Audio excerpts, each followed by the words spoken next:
one of the new areas that I'm looking at is how our relationship with our body and the way we look at our body is shifting in the digital age.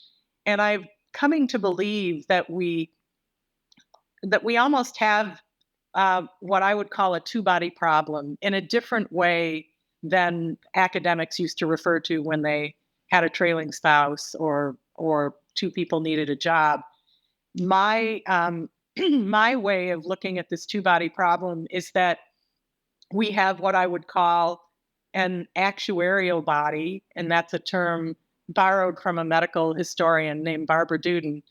And the actuarial body is the measured body, the biometric body, the quantified body. That's the body that so many people are now paying full attention to with their Apple Watches and their Fitbits and the way that they track everything. But we have this other body that we're losing, and that's the body that I would call the sensory body.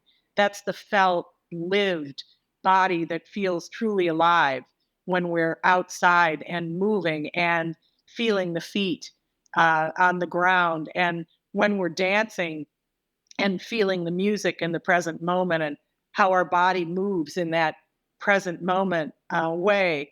And so we have this conflict between these two truths, the one truth that we have this measured body, and the other truth that we have this sensory body.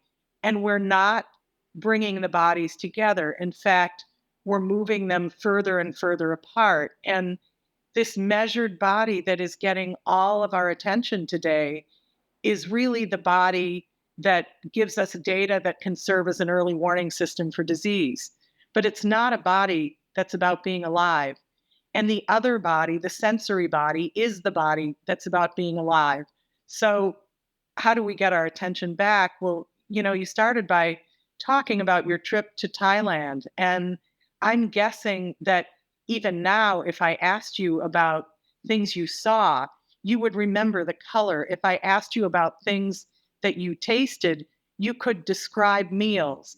If I asked you what it felt to walk down a street, you would recall all of the sensory experiences, from the smells to the people to the color to the different places along the street.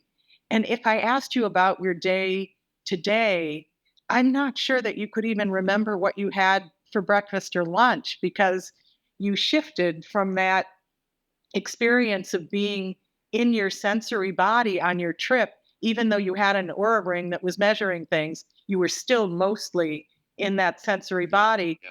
to being back in your world where your focus is all about how much you're getting done. And as you focus on how much you're getting done, you lose a lot of who and what you are. We all do. It's what's happening in our lifestyle today. We have this way of using devices where we lose our body and we lose our senses in the device. And Marshall McLuhan used this term sense ratio. When we were out on farms, we really had to use all of our senses to understand and experience what was happening on the farm.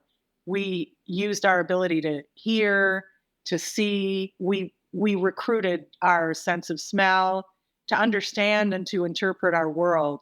And as we moved away from farms and more into a print world, Gutenberg Galaxy, a print world, it was more about what we could see and less about what we could hear or smell, etc. And I think as we move onto these devices, we lose even more of our senses. Our bodies are sucked into these devices as we forget to breathe, as we forget to feel our feet on the floor, as we begin to measure ourselves by how many emails or how many tasks in the emails we're able to accomplish in a day.